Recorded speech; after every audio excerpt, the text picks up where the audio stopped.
makan kedudukan di game kedua kali ini. Sekali ini kalau misalnya Onyx menang 3 poin ya, dia bakalan naik di klasmennya dan akan mulai setara dengan teman-teman yang sedang memuncaki klasmen seperti GPX ataupun Beletron. Gue udah melihat di kolom komentar, alhamdulillah hari ini cukup tenang, ternyata tidak terlalu barbar ya para pendukungnya.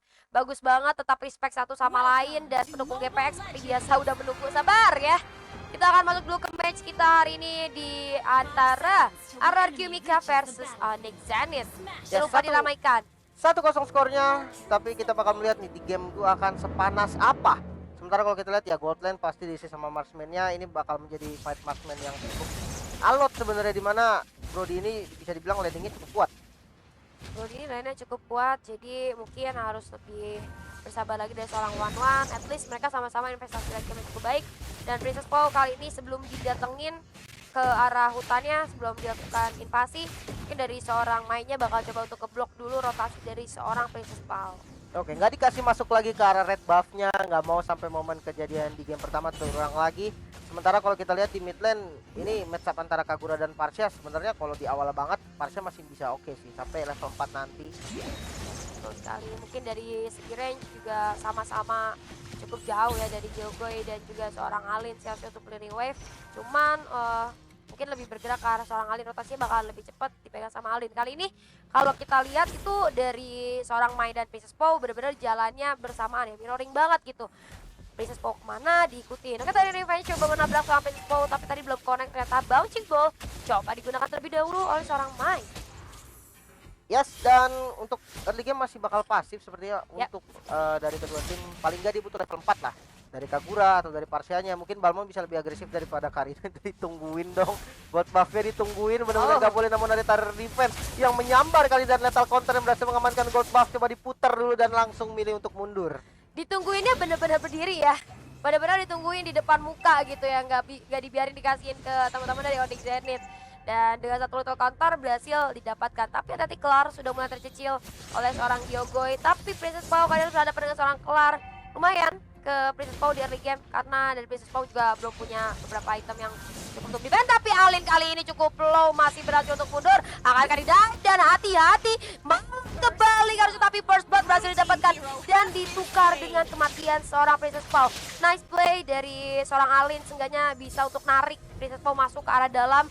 Dan ngebaying time juga, tapi Turtle kali ini coba di zoning, ada Tiny Knight juga coba digunakan, Ical masih cukup selesai, dan Turtle berhasil didapatkan oleh seorang Lele Pingkan. Bakalan coba untuk mundur kah? Feeder airstrike-nya dibuka kali ini, nggak bagus banget buat dimajuin, dan dengan darah yang udah tinggal sedikit, kemudian Lele Pingkan berhasil di takedown oleh seorang Crunchy. Oke, dan walaupun berhasil mendapatkan turtle ya, tapi kalau memang ke takedown juga buff turtle jadi nggak efektif. Paling nggak dia masih bisa dapetin gold yang dibagi sama teman-temannya. Namun kita lihat di bottom lane ini dengan sangat nyaman dia nge-DPS ke arah gold shieldnya, dan ini memperkaya dirinya juga. Karena memang dari One sendiri ketika dia udah punya 2 item mungkin itu bakal berbahaya banget sih impactnya. Ya, betul sekali, dan kita lihat Ical dengan Benedetta-nya sih agresif banget ya. Walaupun dia udah mulai terkena beberapa damage dari seorang Crunchy dan kehilangan beberapa darahnya, tapi nggak masalah. Fokusnya terhadap clearing wave aja dan langsung pulang. Setelah itu kita lihat Queenie. Oke, masih cukup menang ternyata karena dia ngerasa udah ada Princess Paul ya. Dan bagus banget dari range juga udah cukup aware kenapa Queenie-nya berani banget buat maju. Pasti ada temennya. Jadi dia mundur sedikit ke area turret dan bakal coba untuk melakukan trap di arah base. Ini rotasinya udah boleh ke gold lane sih, karena memang 2 hero ini 2 hero mengerikan, dan sudah ada Tyrant Red ternyata mengincar ke arah Princess Paul. Coba untuk di-commit kali ini dan berhasil di shutdown ternyata. Harus tumbang dari Princess Paul. Wow, sayang sekali Princess Paul harus ter-takedown, dan Kelar juga di sana masih cukup berasa ke arah seorang Princess Paul. Nggak tahu nanti kita masuk mid ataupun late game apakah masih berasa dari seorang Karina. Tapi kita lihat Lele Pingkan di sini coba mengusir seorang Kelar, cukup sakit ternyata dari seorang Balmon. Tapi sementara itu Yogoy coba join, sakit. Berani banget nampaknya, dan sudah ada Vita Strike juga yang keluar menumbangkan counter. Ternyata Mei juga harus down dan menjadi double kill, pastinya next target Alin, dan triple kill pun terjadi, berhasil diamankan oleh Lele Pingkan. Makan banyak Lele Pingkan kali ini berhasil mengamankan triple kill, menambah keunggulan gold yang mereka miliki, walaupun masih belum begitu jauh, hanya terpaut 1000 aja, tapi at least udah jadi tabungan dari late game, tabungan dari early game yang cukup baik untuk teman-teman RRQ Mika. Oke, dan kalau kita compare dari kedua marksman-nya memang belum ada yang tumbang sih. Tapi kalau dengan kondisi seperti ini mungkin Wah. ini bisa lebih fight lagi. Dan karena Revenge barusan gak berhasil connect, masih bisa selamat juga, zoning out-nya cukup baik. Coba di zoning out karena dari seorang Winnie-nya tadi coba untuk melakukan push tapi nggak berhasil karena ini juga masih ada gold turret juga ya. Dan Turtle kali ini bakalan coba di setup oleh teman-teman dari RRQ Mika dengan sangat mudah tanpa ada gangguan dari Onyx Zenith. Sedang free tadi barusan ya. Sementara kalau kita lihat di top lane, wah ini Ichel dengan Benedetta-nya juga bener-bener bisa banget dia untuk match up sama Esmeralda. Walaupun ya kalau memang untuk di awal banget mungkin dengan strategi motong wave itu emang strategi terbaik sih untuk Benedetta sendiri. Betul sekali. Jadi dengan mobilitas yang cukup tinggi, cutting wave itu dirasa menurut gue cukup mudah sih harusnya. Tapi Kelar kali ini hati-hati, Gyogoi cukup sakit. Ternyata damage output yang diberikan ke arah seorang Kelar. Ada satu flame field juga digunakan, tapi Kelar masih berhasil untuk mundur tanpa disadari. Dia coba untuk dapat Little Wonder, udah ditungguin ternyata sama Gyogoi. Dan bahkan Little Wonder juga berhasil diamankan oleh seorang Gyogoi. Gila itu tadi semuanya sampai di commit tapi masih kuat banget dari Karinanya, masih belum bisa take down, namun Kufranya udah nge-charge dari Turtle Reflex, ditutup sepertinya barusan sama Princess Pow dan gak berhasil lompat. Dan ya udah sekarat banget dari Queenie kali ini, fight back coba dilakukan. I'm offended, tarik lagi langsung dikasih corruption strike dan belum ada inisiasi berlanjut. Wow. Coba ditetes lagi kali ini namun tidak berhasil mendapatkan kill. Flame shot pun keluar namun belum ada kill yang terjadi. Wow, hampir aja tadi dari seorang Rain ya. Tadi kalau gue lihat sakit juga ternyata dari seorang Ruby-nya ya. Pas I'm offended juga berasa, tapi kita lihat ternyata lagi-lagi Kagura menumbangkan satu player. Dan juga ada counter yang berhasil mendapatkan seorang Mai. Kali ini Kelar kayaknya harus lebih bersabar lagi karena dua player bahkan dari Onyx Zenith sudah tidak ada. Maka dari itu nggak bisa melakukan inisiasi apapun selain melakukan farming. Dan juga kita lihat Esmeralda-nya dari seorang Crunchy bakal dibiarin free farming dulu, karena ini sih untuk frontliner harusnya mereka cukup banyak makan biar nanti pas masuk ke arah late game itu bisa diandalkan dari masing-masing side lane-nya, entah itu Benedetta ataupun Esmeralda. Oke, dan berhasil mendapatkan satu turret, ini memantapkan keunggulan gold dari Queenie. Ini harusnya dia udah menjadi satu item, dua item, mungkin udah ngarah ke arah 3 item di menit yang ke-7 dengan keunggulan gold yang hampir sekitar 2000 lebih dari teman-teman RRQ. 2000 lebih sekarang sudah mulai tertinggal teman-teman Onyx Zenith, tapi nggak masalah, masih banget bisa terkejar ya. Karena ini masih menit ke-7, tapi berbahaya. Ichel harus mundur dulu karena udah cukup sakit ternyata dari seorang Rain. Dan ada Turtle kali ini yang coba di setup oleh masing-masing tim. Apakah bakal coba dimulai oleh seorang Rain? Tyrant Revenge berhasil mengenai satu player. Tyrant juga menyusul, tapi ada Peter Estrek coba zoning out. Dan juga dari sebelah kiri kita ada Crunchy coba masuk ke area pertarungan, tapi Queenie lagi free hit banget di arah belakang. Mainnya udah low banget, harus mundur terlebih dahulu. Hati-hati, kita lihat, aduh Queenie terlalu depan, sakit banget dan berhasil ke down ternyata dari seorang Queenie oleh Crunchy. Oke, dan Lele Pingkan pun menjadi next target kali ini, masuk dari Ichel dengan final blow-nya. Coba untuk membelah kali ini positioning dari teman-teman Onyx, namun Princess Pow tetap harus tumbang, begitu juga dengan Gyogoi. Masih coba untuk diteruskan, ternyata harus tumbang 4 bahkan pemain dari RRQ. Yes, 4 player dari RRQ Mika berhasil menemui ajalnya, tapi kita lihat di arah mid lane kayak bakal coba di-commit aja dari seorang Benedetta. Apakah masih bisa berhasil bertahan? Ichel harus mundur. Crunchy ternyata masih lapar, coba dikejar, nggak bisa dan harus mundur. Wah, ini keunggulannya sih mantep banget nih dari Onyx. Dia dapetin Turtle, dia dapetin mid turret. Ini visionnya lebih besar lagi, dan dengan ada buff Turtle harusnya pressure juga lebih galak sih. Dan goldnya sekarang sudah seimbang. Tadi kita baru bilang 2000 gold masih bisa banget buat kekejar, dan Yes langsung kekejar ternyata sama teman-teman dari Onyx Zenith dengan adanya satu blunder. Dimana kalau menurut gue tadi dari Queenie-nya terlalu maju ya, mungkin terlalu offside seorang diri tanpa adanya backup, padahal teman-temannya udah cukup low. Oke, mainnya tadi dibuat low gitu kan sama Queenie, tapi nggak bisa karena masih ada Crunchy yang cukup tanky di arah depan. Oke, Ichel nggak pakai Bloodlust, dia pakai War X tadi seharusnya. Karena memang sustainable kelihatan banget sih, spell skill-nya nggak kurang banget, hanya mengandalkan Emblem Fighter. Tapi oke, karena memang damage yang dia punyai juga bukan main-main. Karena dengan adanya War X, maka Benedetta-nya ini bisa banget untuk ke damage. Dan Tyrant Revenge dari Mei yang barusan nggak berhasil connect, ini bakal coba untuk zoning aja. Coba untuk mengarah ke arah turretnya, coba paksa clear kali final blow keluar. Coba untuk fokus ke arah minionnya dan berhasil di defense. Oke, dari Ichel masih berhasil untuk mendefense dengan kelincahan gerakannya ya. Setelah itu ada Falling Star Moon, coba digunakan ke arah seorang.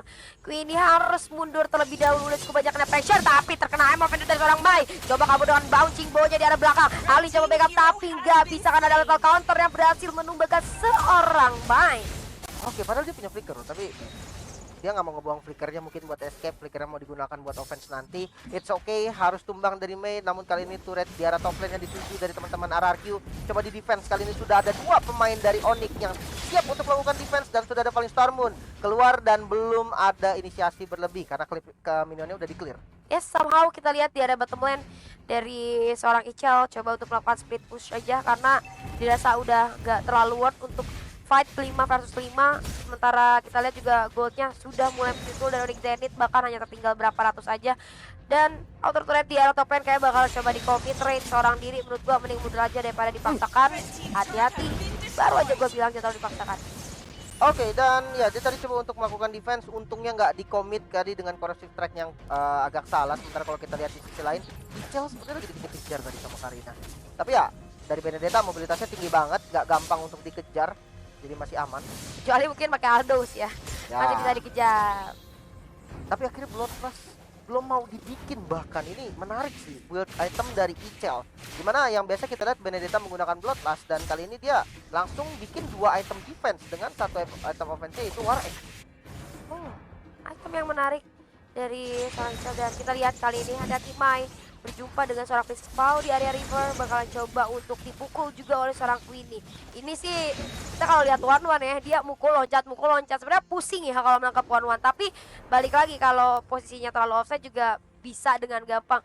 Kayak Kufra bakal susah sih nangkap seorang Queenie kalau dia lagi ngelakuin basic attack gitu kan. Dan kita lihat kali ini Lord coba di reset aja, udah setup juga 3 player dari RRQ Mika. Hanya mencari info aja menurut gua, dan hati-hati Kelar kali ini sudah mulai terdeteksi, terlihat oleh teman-teman dari RRQ Mika. Oke, dan Mei dengan Terran Revenge yang belum berhasil connect ke arah siapa-siapa. Tapi keuntungannya ada Benedetta tuh kayak gini nih. Jadi dia bisa banget untuk manjangin lane, dan ketika udah kelar itu dia join ke arah fightnya tuh cepat banget. Dia bisa menggunakan semua skill yang dia miliki untuk join ke arah team fight. Dan ini dia mungkin kenapa Benedetta di ban terus kali ya, kalau misalnya ada RRQ dan juga AE. Karena kalau menurut gua hati-hati. Tapi kita balik lagi dulu ke arah team fight, dimana Kagura berhasil menumbangkan seorang Kufra. Ada Fidel yang dibuka untuk zoning out, tapi nggak mengimpakkan apa-apa karena dari Maya juga sudah hilang ya ternyata dari Lane of Down. Oke, dan Lordnya kali ini mulai terekspos, namun mid turret yang dituju dan sakit banget damage dari Gyogoi. Langsung ngebas ke arah 2 pemain dan harus tumbang juga menjadi total 3 pemain yang tumbang kali ini. Kelar terlalu off position, coba dikejar lagi. Kali ini sudah ada one-one yang coba di DPS, cukup sakit emang, dan masih bisa crossbow tank, masih bisa selamat. Dan Lord yang terbuka kali ini bakal diinisiasi dari RRQ Mika. Wow, bagus banget dari seorang Queenie ya. Darahnya tinggal 1 bar, tapi ada crossbow of tank juga tadi yang untungnya bisa connect ke arah seorang Kelar, membantu teman-temannya juga. Dan sayang sekali Kelar tadi ketika temannya udah gak ada 2 player, dia terlalu memaksakan untuk zoning ya. Kita tahu Karina bisa untuk dibilang jadi assassin yang tanky, tapi balik lagi 5 player sih ya tetap susah ya Pak ya. Tankinya tanky 5 yang gebukin gitu kan. Apalagi tadi posisinya dari one-one-nya juga nggak bisa digebuk balik kan. Ketika stacknya udah pecah semua di crossbow tank nggak bisa dibales, ya udah, jadi harus tumbang makanya dari Kelar. Iya, maka dari itu mungkin dari teman-teman Onyx Zenith harus memperkecil kesalahan-kesalahan seperti tadi ya. Dan kali ini menjadi incaran dari seorang Ichel, ternyata udah dapat player yang backup dan Ichel langsung connect untuk mundur aja, nggak bisa untuk dipaksain. Tapi Kelar ternyata berhasil tertarik oleh seorang Ruby, bakal coba dipaksain. Dan Terin Rain juga berhasil connect, Reserve-nya dipakai untuk zoning out, tapi Kaguranya berhasil ter-pack down. Princess Bow udah cukup low, hati mundur dulu. Queenie coba backup, tapi teman-temannya ternyata sudah mundur kali ini. Kehilangan 1 pemain, dan kali ini defense dari Onyx harusnya lebih prima lagi, dimana posisi dari jumlahnya juga menang. Sementara kalau kita lihat dari Ichel, dia sibuk banget untuk di top lane, dia memancing untuk teman-teman dari Onyx harus ada 1 atau 2 pemain bahkan yang defense di arah lane yang dia push. Ya betul banget, satu distraksi yang cukup baik ya. Setelah itu ini Lord pertama sih harusnya masih mudah buat dihancurkan. Oke, dan udah mulai ditabrak kali ini, namun minionnya nggak ada. Sakit banget ternyata, Mei-nya nggak bisa TB, itu ada crossbow tank. Masih bisa selamat juga, damage yang belum terlalu sakit dari Queenie. Tone apart memory dan 1 hit lagi mungkin harus bisa selamat ternyata dari Ichel. sayang banget tadi ya dari seorang Mai hampir saja ke takedown lagi dan lagi. Ini one-one-nya udah lumayan berasa. Mungkin menurut gua dengan adanya Esmeralda-nya harus bisa cari one-one-nya dulu biar formasi dari RRQ Mika-nya itu terpecah. Karena kalau kita lihat dari tadi itu dari seorang Queenie-nya itu bener-bener terjaga banget di tengah-tengah teman-temannya gitu. Bisa dibubarkan formasinya dengan cara ya Esmeralda ya mungkin masuk ke area belakang dengan Calling Star pun atau dibantu dengan feeder strike juga. Tapi kali ini Mai harus dulu dengan bouncing ball. Kali tarik lagi oleh Princess Pau. Kali ini Tyrant range berhasil kena, dibuka feeder strike. Coba dipukul mundur teman-teman dari RRQ, tapi ternyata counter berhasil menumbangkan seorang Mai 405 kali ini. Ini Mai nggak bisa nebel lama-lama sih, karena memang lethal counter ini benar-benar bisa ngebocorin dan stacknya udah lepas semua. Namun crossbow of tanknya delay dari Queenie, jadi udah nggak bisa buka crossbow of tank lagi. Ya balik lagi ke Mai, dia nggak boleh banget untuk nebel damage terlalu lama karena lethal counter gampang banget nge-beat up. Dan kali ini Ical coba ngebelah posisi teman-teman dari Onyx dengan final blow. Sementara ada Emo Vendetta yang nggak berhasil connect tadi dari Princess Pau. Oke, di sini teman-teman dari RRQ Mika sih gue rasa bakalan terus berada di area sini untuk dorong wave-nya. Sementara itu ini turret di area bottom lane lagi coba untuk dihancurkan, tapi ada tidak terlalu dekat ini. Ternyata ada crossbow tank yang berhasil connect dan shutdown berhasil didapatkan oleh seorang Balmond. Bahkan Alin menyusul kematian temannya kali dua player, yaitu ada Kelar dan juga Crunchy yang harus hilang dan beserta seorang Alin. Oke, base-nya mulai terbuka. Kali ini menyisakan Mei bersama dengan Rain. Ini bakal susah banget dan turret dikeluarkan cuman belum berhasil optimal kali ini dan masih menyisakan satu pemain. Fokus ke arah base-nya nampaknya dari teman-teman RRQ, tidak ada minion. Sabar, tahan emosi dan kali ini hit banget dia masih masuk oleh Rain dan 2-0 Israel. RRQ Mika berhasil memenangkan match pembuka kita. Wow, match pembuka kita dikasih 2-0 oleh teman-teman RRQ Mika.